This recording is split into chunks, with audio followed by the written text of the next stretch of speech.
But once you're effective and you stop that flow of counterfeits, you've got it under control, and you don't see the negative bottom line hit, all you see are profitability and the market's clearing up, it's very easy to say, why are we paying all these millions of dollars for a brand protection team when we don't have a counterfeiting problem anymore? Well, the reason you don't have a counterfeiting problem is because that team's doing its job.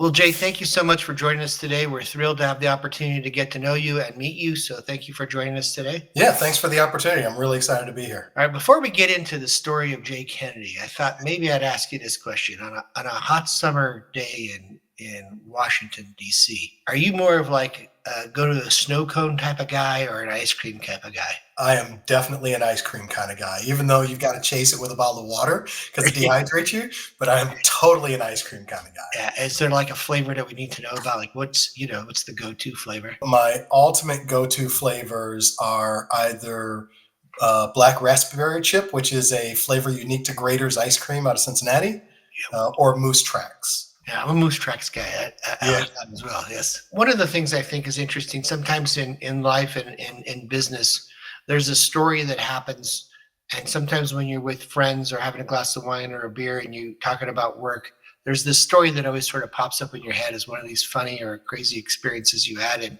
in one of your jobs growing up. Is there one of those stories that you tend to chat with your friends about? There are several. Many of them are quite embarrassing to me.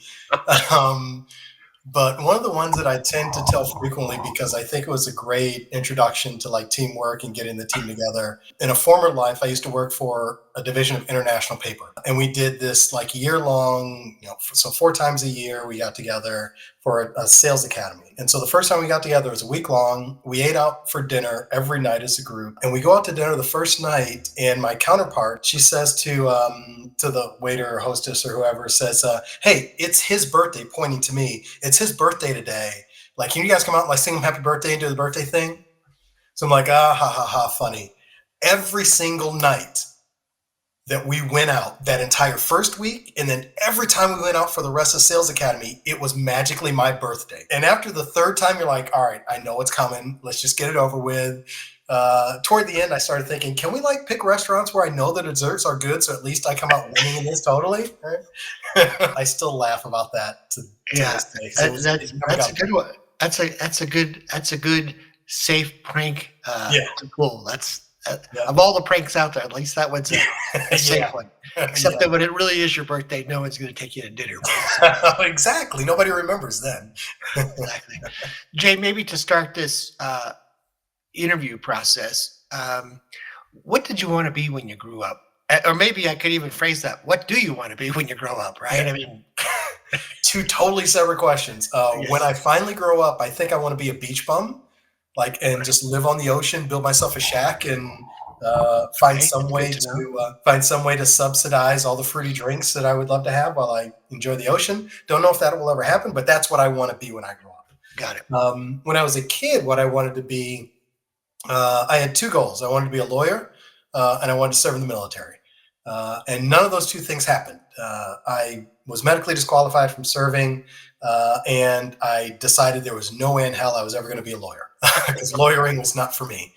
What I didn't remember until I was ready to go to grad school was in my high school yearbook, I had written one of my life goals was to get a PhD in criminal justice. And so at some point I thought, oh, it'd be great to be a doctor, and a professor and do these things. And so I guess I'm batting like 1 out of 3, which ain't bad for childhood ambitions, I would say. Yeah.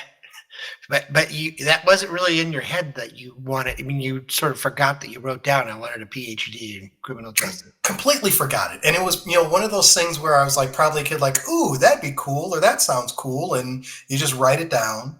And I was going to school. I knew I was going to undergrad to study criminal justice. And to be very honest, when I was a kid, I didn't know what a PhD did. I didn't know what it meant. I just knew that like it was prestigious and it was cool. And then ultimately, when I did decide to go back to grad school, I just knew like it felt right. And again, it was the right thing. And I was aghast when I don't want to say aghast, but like I was gobsmacked when I saw that I'd written that all the way back in high school and completely forgotten about it. Yeah, well, it turned out you're cool, I guess. Sure. Yeah, I'll take that. Yes. Yes, we're going to go with that. Right.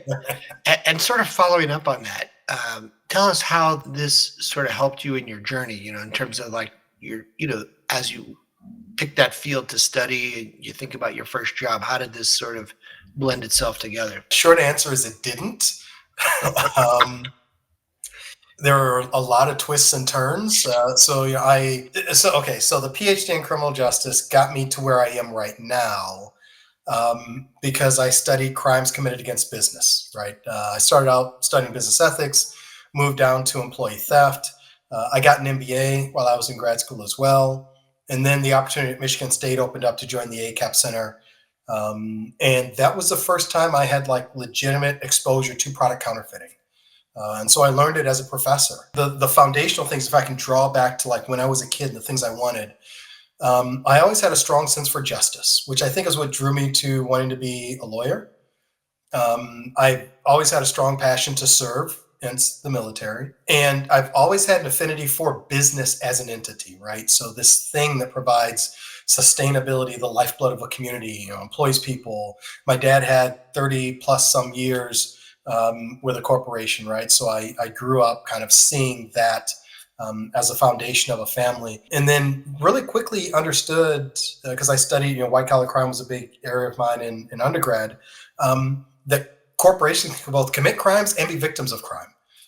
And so it felt like there was this great opportunity once I did get into grad school to do something that not many people did, which was look at, all right, where's the victimization from a corporation standpoint that's going on here, and what can we do about it? Interesting. And so what was that? I don't know if there was a first job, Yeah. that sort of began to tie that together. Or was your first job more to keep you going in school or working, etc.? But maybe the first job that sort of deployed these, learned resources that you began to accumulate under your belt. I would say the first job that really deployed it was when I was a professor. Prior to that, I had several other careers. I started out from undergrad working for the Boy Scouts of America as a district executive.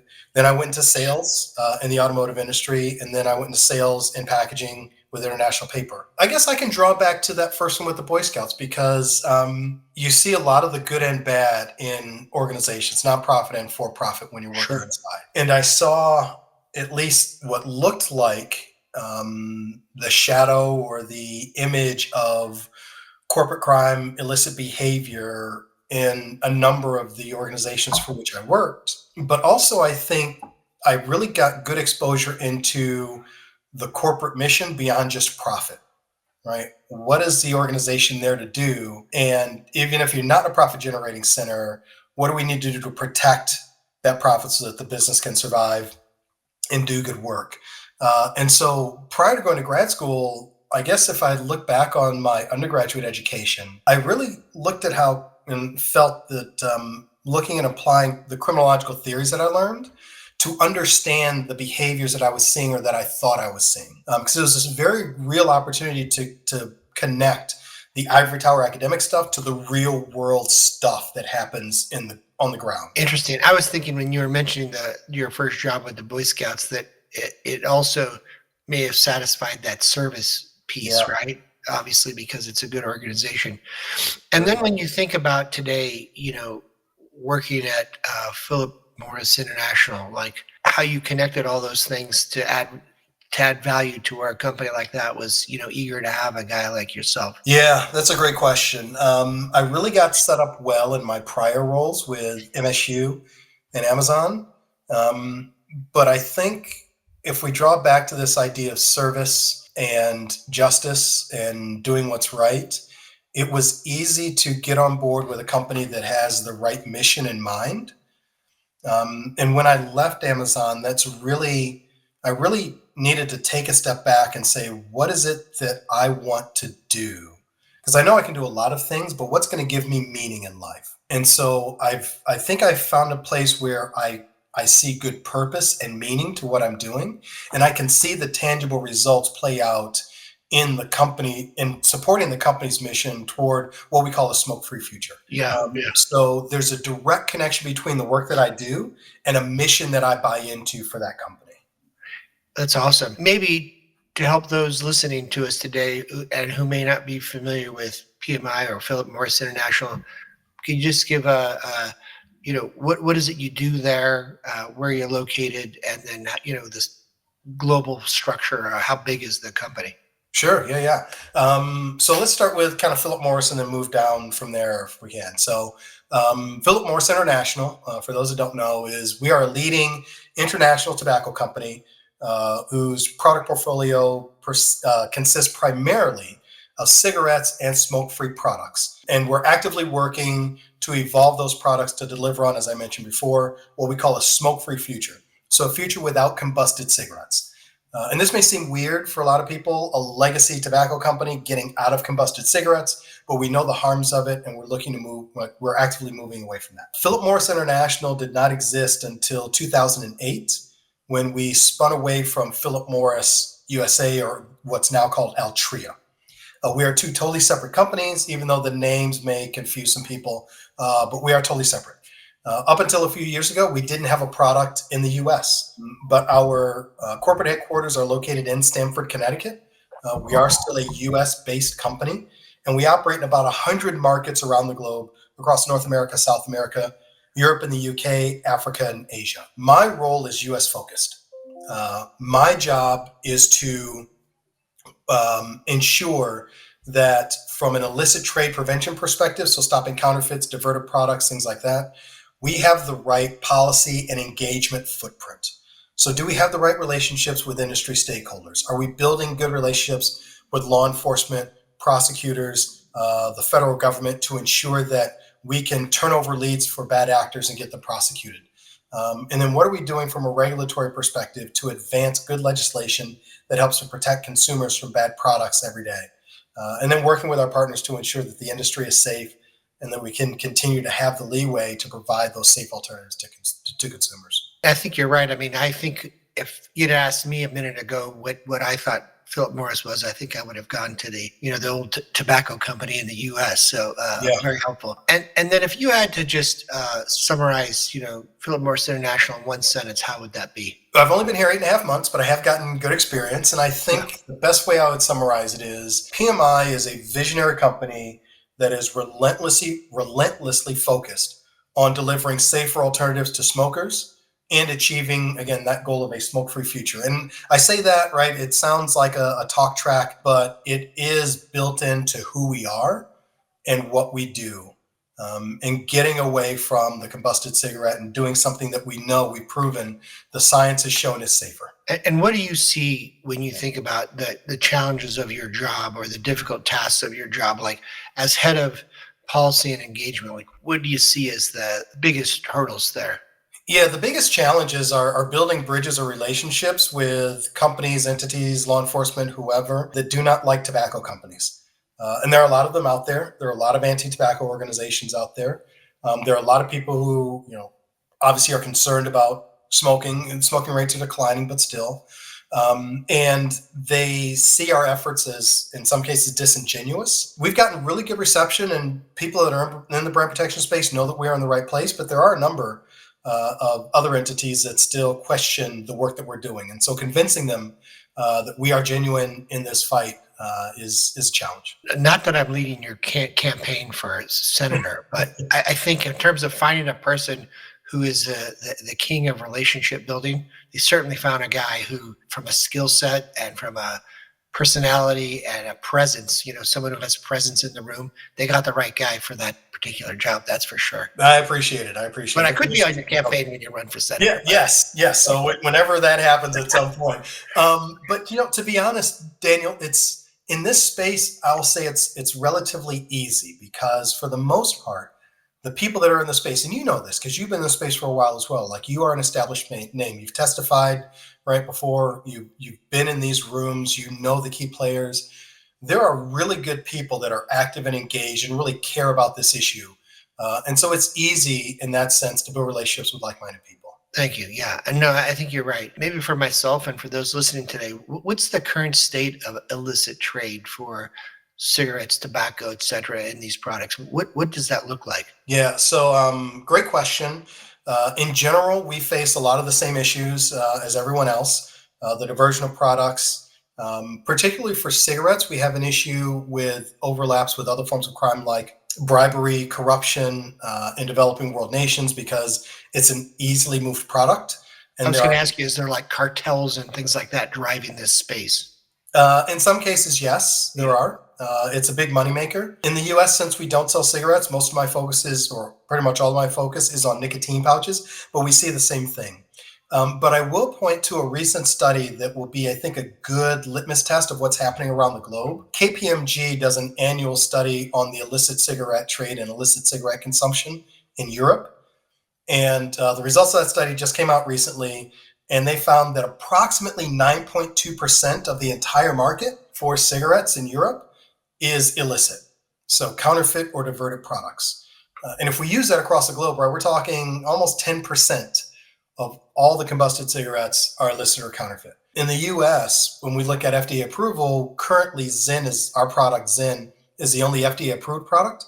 There are other products that are out there, but there are other nefarious actors from China, India, Turkey that are selling counterfeit nicotine pouches of all brands and sucking up a good part of the market as well. We don't know the percentage on that, but because consumer demand is high, we know it's got to be relatively high as well. And maybe this is slightly off script here, but when I think about the harm of a counterfeit product that either you ingest, like would be from a cigarette or whatever, or inhale, I should say, or a nicotine pouch that sits inside your mouth type of thing, do we know when you've done some of your test buys or like, does it turn out to be toxic and dangerous chemicals or hazardous material in those things?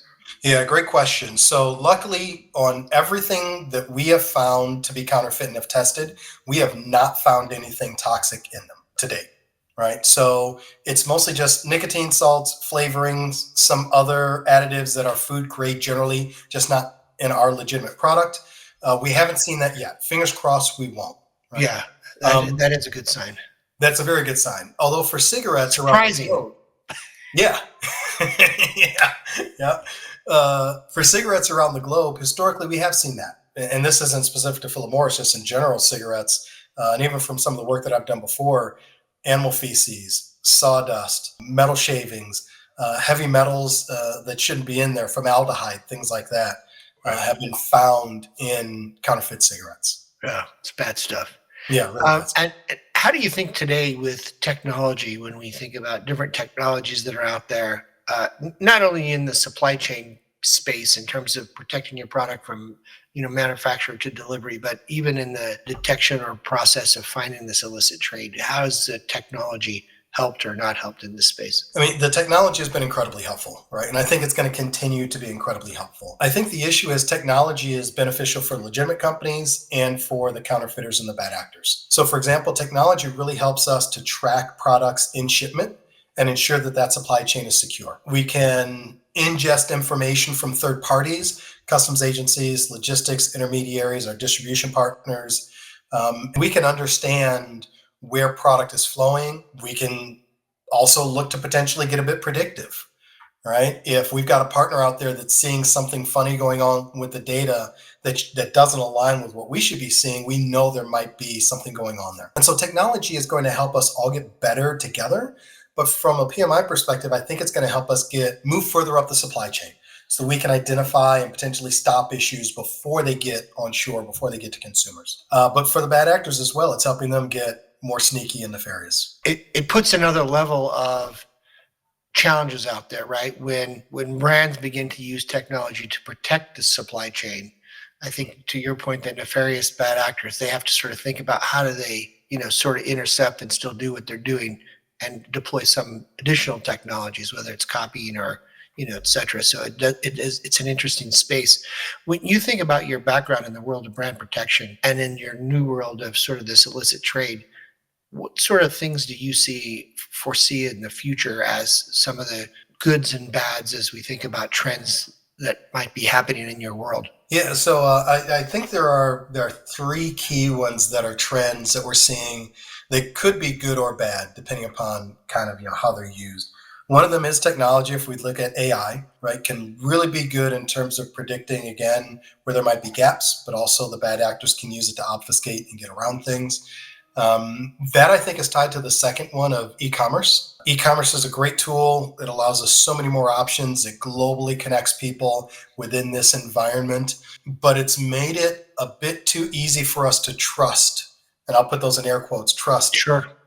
what we find online and believe that it's safe. And especially when we think about the third one, which is just the global trade environment generally, as globalization kind of shrinks the world, but as trade difficulties open up, we may have interruptions in the supply chain or price increases due to global economic conditions, things like that. And consumers who turn to the internet looking for goods they can't find in a store or for a better bargain may be less likely to do the scrutiny that's needed to really identify when an item is potentially counterfeit. And so those things coming together create great opportunity for legitimate businesses, but also great opportunities for nefarious activities by bad actors. Yeah, it resonated to me when you talked about e-commerce, because I think that in the world of e-commerce today, I think people sometimes underestimate what we think of e-commerce and the size of Mhm. e-commerce today, because people are purchasing things on sites and places and locations that they,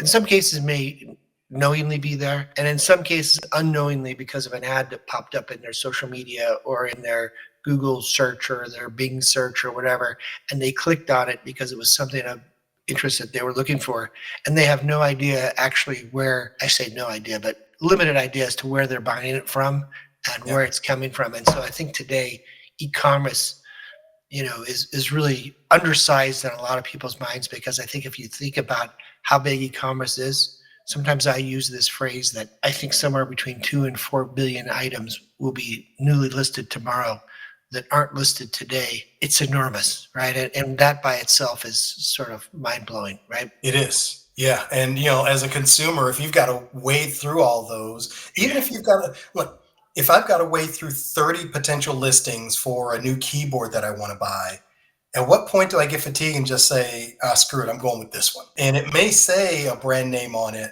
but am I then going to take the time to really investigate who the seller is? We place a lot of trusting in and value in those products, assuming that they are already pre-vetted and they're already good to go. Exactly. Knowing that, as you mentioned, new products, millions flooded every day. It's Yeah. still the wild, wild west. It is, and listen, on one hand, it is the Wild West. On the other hand, it's, I want it and I'd like it today if possible, Yeah, right? And yeah. I don't have time to drive to the mall or whatever the case may be. Look, And so there's a lot of things that sort of intercept, maybe two working families, kids, short of time, speed is important. There's 100 things out there that sort of drive the behavior that we all, I say we all, but certainly me is one of them, is using, shopping online. So, yeah, and I think you hit the right word, and that's behavior, right? So yes, consumers have a role to play in this as well. yes. And it's easy to pass blame off, and this is not to blame the victims and the consumers, but to No, say, no. like, you're right. We can't abdicate responsibility 100%. So when you think about the common myths in your profession, is there anything that we need to debunk? Is there anything that when people think of what you do for a living, like we should take off the table right out the gate? Yeah, and it's more internal than external, and it's one I'm sure you've heard, and many in the field struggle with it. And that's, brand protection is a cost center, but it's, you can't really quantify your value. And I think about this the same way that I think about employee theft. So I did my dissertation on employee theft in small and medium-sized businesses. And several of the people, when I asked them, they were victims of employee theft, and I asked them about theft prevention measures they could have put in place. It was a cost issue. It was a timing issue. It's, we're a startup, or we were a startup. And at that point, it's all about revenue generation. We're already running in the red. I don't have money to throw at this thing that's not going to produce a return. And that mindset kind of keeps going. When you think about brand protection, you need it, you want it when you've got a huge counterfeiting problem that's impacting the bottom line. But once you're effective, right, and you stop that flow of counterfeits, you've got it under control, and you don't see the negative bottom line hit, all you see are profitability and the market's clearing up, it's very easy to say, why are we paying all these millions of dollars for a brand protection team when we don't have a counterfeiting problem anymore? Well, the reason we don't have a counterfeiting problem is because that team's doing its job. right? Exactly. And that quantification can be difficult to get across. So I'd love Yeah. to do that right away. It's funny you said that because it struck a chord. And although this is your story, not my story, but when I went to work as a 22-year-old guy in New York City for Macy's in their management training program to become a buyer, which I did in New York, but I was 22 in 1986 when I went there. And I remember an onboarding with this security team, and they talked about loss and losses for the company from theft. And they talked about there were three kinds of theft. There were internal theft, external theft, and employee theft. Yeah. And so one of the questions someone asked was, so how much is each one of them? And the guy said, if we knew the answer to that question, we'd take all of our resources and we'd fix that one. Yeah. But because theft is one of those things that's actually really hard to do, we have to spend our money partially on internal theft, partially on external theft, and part on employee theft, right? We don't know the answers because you can't identify it in exact. So anyway, it's funny you say that because it sort of drew me back to, geez, 40 years ago when I started working. So anyway, Yeah. As a criminologist, we call that the dark figure. Right? it is, yeah. It's unknowable. I know Jenny Vo from Lululemon. We just had a great podcast with Jenny, and I told her I was speaking with you next, and I said, "What do you think we need to know from Jay that he might not share with us?" So, what's the question you have for Jay? And here's her question for you. Yeah. She wanted to know what keeps you going on the hard days. Yeah. The hard days. What is it? What is it? What's your secret sauce? Yeah, looking forward to the good days, maybe some bourbon. No, honestly, what keeps me going is, and this is particular to this role, but it's in other roles as well. I can see the positive impacts of what I'm doing. And to be very honest, the goods outweigh the bads. Because if they didn't, I wouldn't keep doing this job. I'd find somewhere else where the goods outweighed the bads. But there's always that. It's in a consumer like feedback where somebody reports a counterfeit and you get back to them and like they're appreciative, or you stop a huge shipment of counterfeits coming in that we're going to reach consumers. You can see in this job like a real tangible legitimate impact, and that's what keeps you going, right? Because those wins are really, really good. You can feel them, and when you've had a part in them, it's the best reward you could ever get. Yeah, and I think if you pair that with the bourbon, I think you're in the right spot. Yeah. Oh yeah. Yeah. I mean, so that's like sitting back in the chair with a bourbon, reflecting on that. It's like, yeah, there you go. Hadn't been a bad day. I think I'll be ready for the next one tomorrow once I sleep this off. Yeah. Exactly. So, what advice would you give to a young person or someone who's wants to pursue a career similar to yours? What's the advice you give to that young person? Great question. I'll take two things. One, I would say be open to change. Brand protection is not a discipline that's taught in school. You've got to come to it with different skill sets, and you may get the opportunity in a way that you didn't think you would ever get this opportunity. And so be open to the perspective that where you are right now is not where you're going to be necessarily, or might not be where you're going to be in 5-10 years. And so be open to change. The other thing I would say is grasp onto technology right now, AI, machine learning, things like that. But more importantly, think about how it affects the human condition. How does that technology affect the social, organizational, operational, cultural, consumer-focused impacts of what it is that we do? Because you can be a technology expert all day long, but if you can't translate that into a practical application, right? If you can't translate that great AI knowledge into a brand protection tool or tactic, or into a strategy that someone can implement, then you've just got knowledge sitting there that's not applicable to anything. That makes good And sense. so learn the technology, but more importantly, learn how it impacts the people and the corporation. Yeah, that's awesome. That's really good advice, and I think it's sound advice really for any career. Is to think about that and think about those behaviors. Is there anyone who's inspired you in your career? And if so, who is that? Yeah, I mean, this guy named Daniel Shapiro, a ray of sunshine. No, I mean, like I appreciate everything you do in the field and everything that you've done. But when it's not a but, right? So full stop. I appreciate everything you do and what you've done. When I think about like two key people who inspired me, I think would be mentors Both I worked with at the ACAP Center, Carrie Camel and Rod Kinghorn. Carrie Camel, because she is like a spark plug. She has incredible ideas, vision, and passion. And she will sit there with you and like the brainstorming and the coming up with ideas. I just feel energized and engaged when I talk brand protection with her. And Rod Kinghorn, because he's like the older brand protection grandpa that'll sit back and say, yep. Well, have you thought about this? And he may give you the answer, but more importantly, he's directing you on a process to learn and grow so that you arrive at the answer that he already knows that you know. And it's just that quiet, calm wisdom that I always appreciated. Those are important kind of mentors, right? Two different kinds of strategies to help develop your personality for sure, and your person whom you are today. I don't know who our next guest is following you. Okay. So it's a little bit of a blank, but what would you like to know from our next guest?